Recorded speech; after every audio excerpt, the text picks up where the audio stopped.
Assalamualaikum warahmatullahi wabarakatuh. Salam sejahtera untuk kita bersama. Perkenalkan, saya Ahmad Zaini. Saya salah satu dosen di program studi Teknik Informatika Universitas PGRI Kanjuruhan Malang. Saat ini saya mengampu mata kuliah jaringan komputer, di mana kita ketahui bersama bahwa saat ini teknologi informasi yang kita gunakan sehari-hari tidak lepas dari yang namanya jaringan komputer.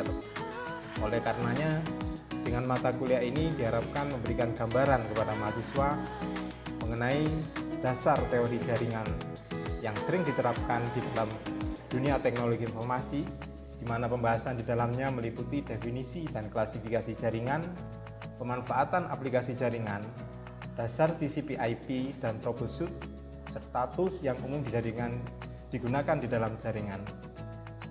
Beberapa capaian lulusan yang diharapkan dari perkuliahan ini antara lain menunjukkan sikap bertanggung jawab atas pekerjaan di bidang keahliannya secara mandiri, kemudian menguasai konsep arsitektur sistem dan dasar jaringan komputer. Yang ketiga adalah memiliki pengetahuan tentang konsep dan prinsip komputasi jaringan, komputasi terdistribusi, komputasi bergerak, komputasi multimedia, komputasi kinerja tinggi, dan keamanan informasi dan jaringan. Dan yang terakhir, diharapkan dari mata kuliah ini adalah mampu mendesain dan mengelola jaringan komputer secara efisien dan tepat. Beberapa capaian mata kuliah yang diharapkan dari perkuliahan ini antara lain memahami definisi dan klasifikasi jaringan, memiliki pengetahuan tentang aplikasi jaringan, memiliki pengetahuan tentang dasar TCP/IP dan menguasai tools jaringan dan troubleshoot secara umum. Sedangkan untuk komponen penilaian di dalam perkuliahan jaringan komputer ini yakni 20% dari tugas, kemudian penilaian 20% dari UTS, 30% dari praktikum, dan 30% dari aspek pengerjaan proyek. Assalamualaikum warahmatullahi wabarakatuh. Waalaikumsalam warahmatullahi wabarakatuh. Selamat pagi, salam sejahtera untuk kita bersama. Bagaimana kabarnya kalian hari ini? Oke, baru selesai liburan ya. Oke, jadi hari ini kita akan melaksanakan perkuliahan atau melanjutkan perkuliahan kita dari pertemuan sebelumnya tentang layer OSI ya. Ada 7 lapis layer OSI yang sudah kita pelajari bersama, dan saat ini kita akan melanjutkan ke protokol internet, khususnya dalam hal pengalamatan IP internet untuk yang versi 4. Baik, jadi kita sudah mempelajari bahwa komunikasi di dalam jaringan itu ternyata adalah sebuah komunikasi yang sangat kompleks ya, sangat rumit. Karena sangat rumit maka dia harus dipisah ke dalam beberapa lapisan yang terpisah. Tujuannya adalah untuk kesederhanaan, sehingga komunikasi yang rumit tadi bisa terjalin dengan cukup mudah. Nah, kita akan asumsikan di beberapa pertemuan sebelumnya bahwa sebenarnya perangkat idealnya mereka sudah bisa terhubung satu sama lain dengan menggunakan alamat fisik atau yang dulu kita kenal dengan nama MAC address, alamat MAC. Nah, alamat fisik itu sebenarnya sudah cukup digunakan oleh perangkat agar mereka bisa berkomunikasi dengan perangkat lainnya. Hanya saja, ketika kita menggunakan internet, ilustrasinya adalah gambar yang seperti di depan kita ini. Ya. Kita bisa bayangkan ada jutaan atau bahkan miliaran perangkat. Ya. Ada miliaran perangkat yang saling terhubung satu sama lain. Kemudian apakah miliaran perangkat ini ketika mereka berkomunikasi mereka harus menggunakan alamat MAC? Jawabannya tentu saja akan sulit sekali. Karena kalau perangkat ingin berkomunikasi dengan perangkat lain dengan menggunakan alamat fisik, maka di perangkat tersebut harus ada daftar alamatnya. Dan tidak mungkin kita memasukkan miliaran daftar alamat fisik ke dalam sebuah perangkat gadget misalkan, yang kita miliki. Oleh karenanya kita menggunakan pengalamatan yang lebih terstruktur lagi, pengalamatan yang tidak bergantung terhadap alamat fisik, yakni dengan menggunakan alamat IP, ya, atau yang sering kita kenal dengan IP address. Ada dua versi IP atau ada dua versi alamat IP yang biasa digunakan di dalam jaringan internet, ya, yakni versi IP versi 4 dan IP versi 6. Tetapi yang akan kita bahas pada pertemuan pagi hari ini adalah IP versi 4. Oke. Nah, kalau kita lihat ya, ini ada beberapa aturan ya, ada beberapa aturan di dalam alamat IP versi 4 yang harus dipenuhi ya, atau kesepakatan ya, ada beberapa rule ya, ada beberapa rule yang harus dipenuhi di dalam menggunakan alamat IP versi 4. Aturan yang pertama ya, bahwa satu perangkat itu bisa memiliki banyak alamat IP bila mana di dalamnya tertanam beberapa interface. Contoh misalkan ketika Anda memiliki laptop ya, kemudian di dalam laptop tersebut di sana tertanam perangkat WiFi ya. Kemudian tertanam juga perangkat RJ65 ya. Tahu ya? Jadi ada beberapa laptop itu yang memiliki dua kartu jaringan.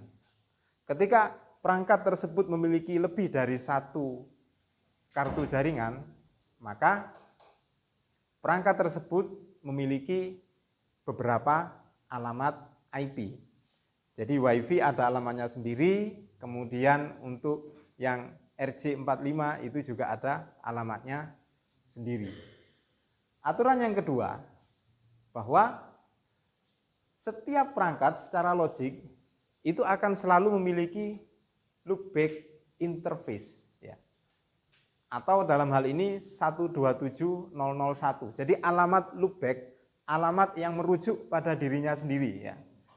Perlu kita pahami bersama bahwa alamat loopback adalah alamat yang merujuk pada dirinya sendiri. Alamatnya adalah 127001. Ya. Jadi misalkan Anda mencoba untuk melakukan ping ke alamat 127.0.0.1, maka alamat itu akan selalu tersedia, akan selalu replay. Kenapa? Karena dia merujuk pada dirinya sendiri atau loopback. Nah, kenapa sih kok harus ada loopback? Ya, sebenarnya ini dimaksudkan agar komputer itu tetap bisa melakukan komunikasi dengan dirinya sendiri ya. Ada satu contoh kasus. Tentunya Anda sudah pernah mengikuti mata kuliah pemrograman web. Betul ya?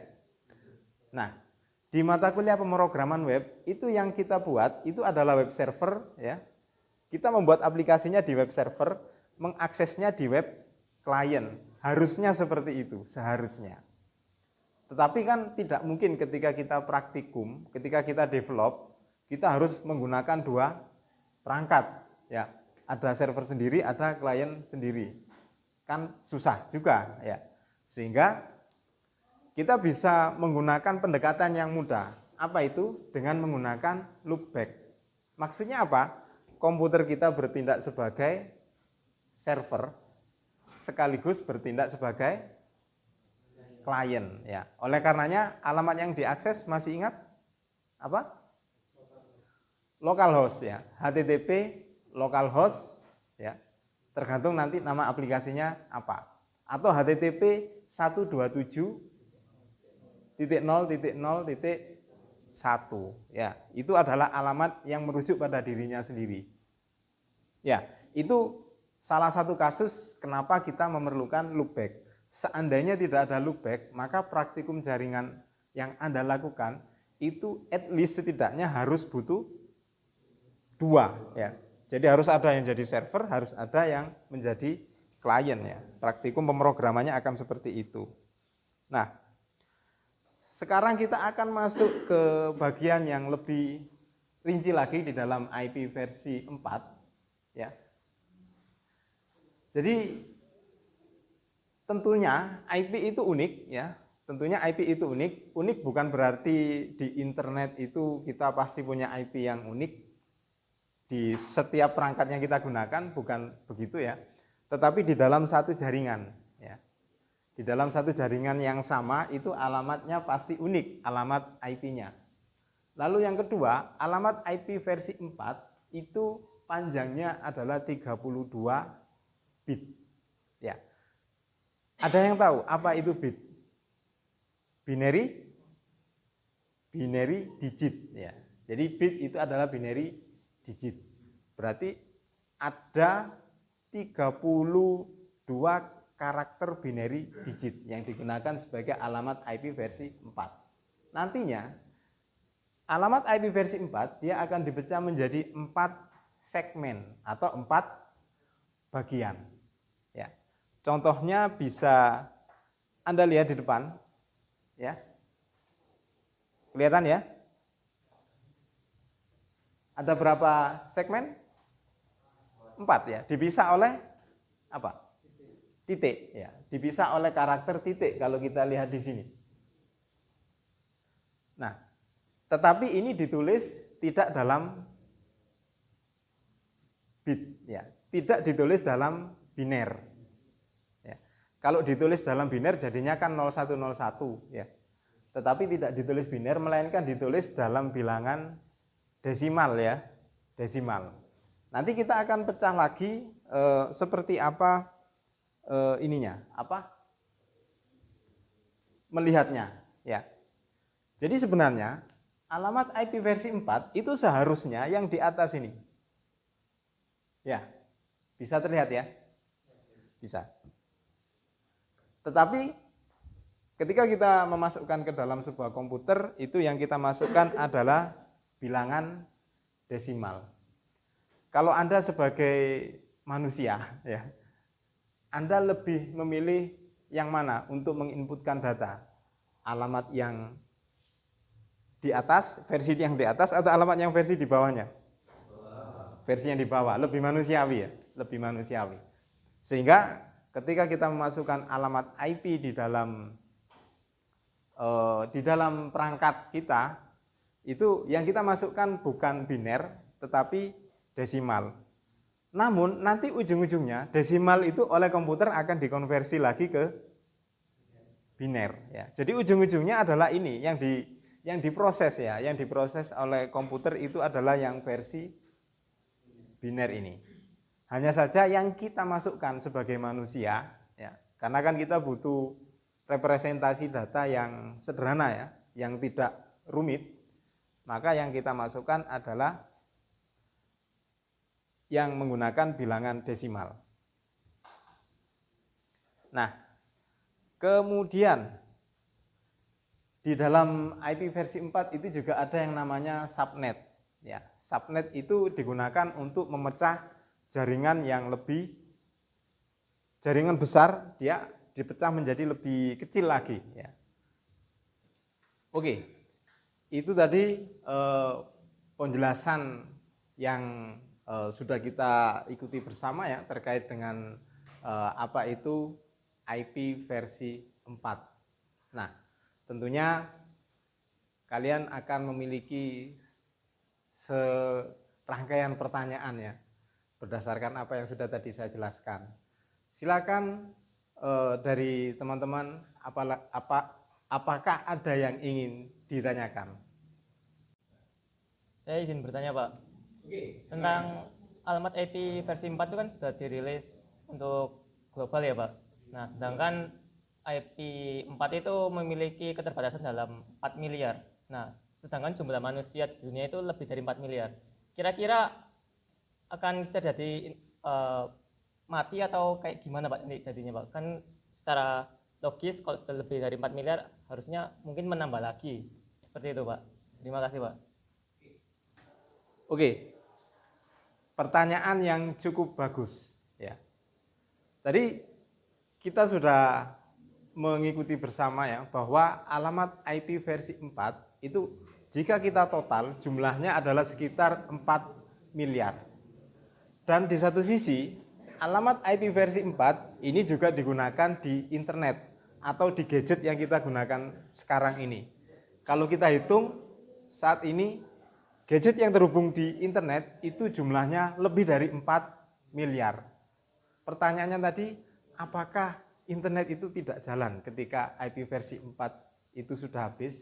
Jawabannya internet tetap masih bisa jalan. Dan sekarang perangkat yang kita gunakan juga banyak yang masih menggunakan IP versi 4. Kenapa demikian? Hal ini karena adanya teknologi Network Address Translation. Nah, ini adalah salah satu solusi dari keterbatasan IP versi 4 yang tentunya akan kita bahas di pertemuan berikutnya. Oke, sekarang kita akan lakukan sedikit kuis untuk memastikan kalian mengikuti penjelasan dengan baik. Ya, saya punya satu pertanyaan sederhana berdasarkan tadi topik yang sudah kita bahas tentang subnetting ya. Pertanyaannya adalah, silakan nanti Anda angkat tangan apabila bisa menjawab pertanyaan ini. Jadi akan saya bacakan pertanyaannya. Sebuah jaringan dengan ukuran subnet /23,